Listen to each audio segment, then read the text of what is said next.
The output relates cigarette use to alcohol use, and that's down here. This is obtained by MATLAB.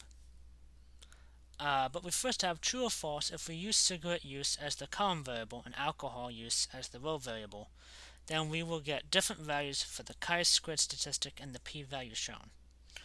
The answer to this is going to be false.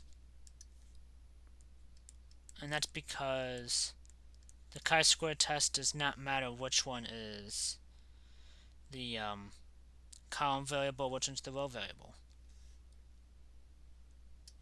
So variable placement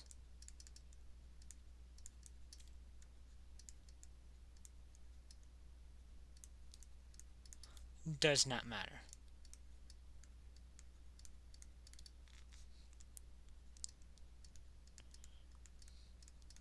Now, since we have a 2 by 2 table down here, we have explained what value you would get for the z statistic and p-value if you conducted a significance test of the null hypothesis.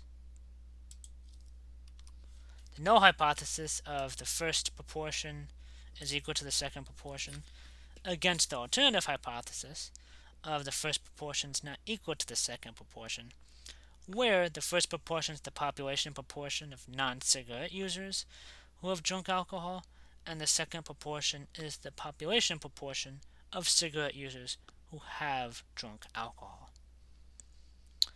For this, we have, since this is a 2 by 2 table, that if we square the z-score, we get the chi-squared value.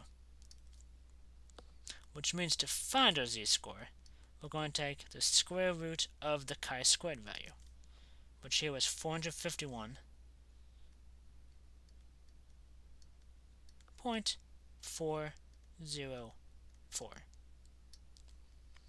If you toss that into a calculator, you get an answer of 21.25.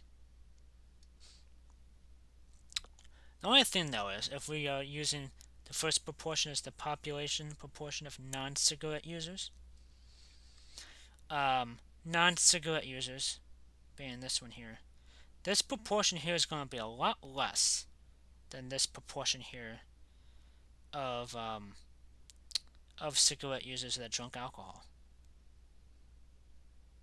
right? So, in that case, actually, I think I said the wrong ones. This is the non-cigarette users, and this is the cigarette users. But from what we could see on here, though, is this proportion of the non-cigarette users, that's much lower than this proportion down here, due to this 1,449. So this test statistic is going to be negative. Alright. And the p-value is exactly going to be the same, which will be essentially 0. And we could certainly test that using a two proportion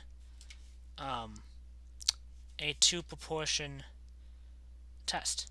So let me actually bring that up so we could see that play out. So two proportion z-test. So for this is the single proportion. I want the two proportion one. Oh, 1 second.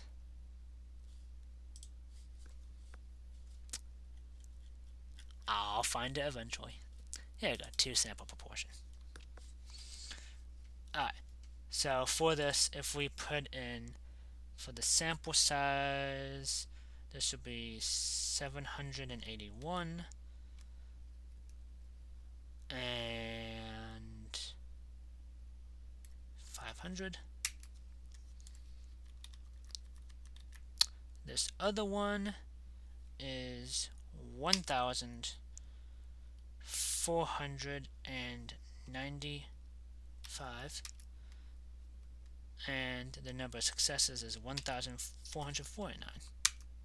We could see that this second proportion is a lot greater than the first one, but we obtain a z statistic right here of negative 21.25, which corresponds to that, with a p-value.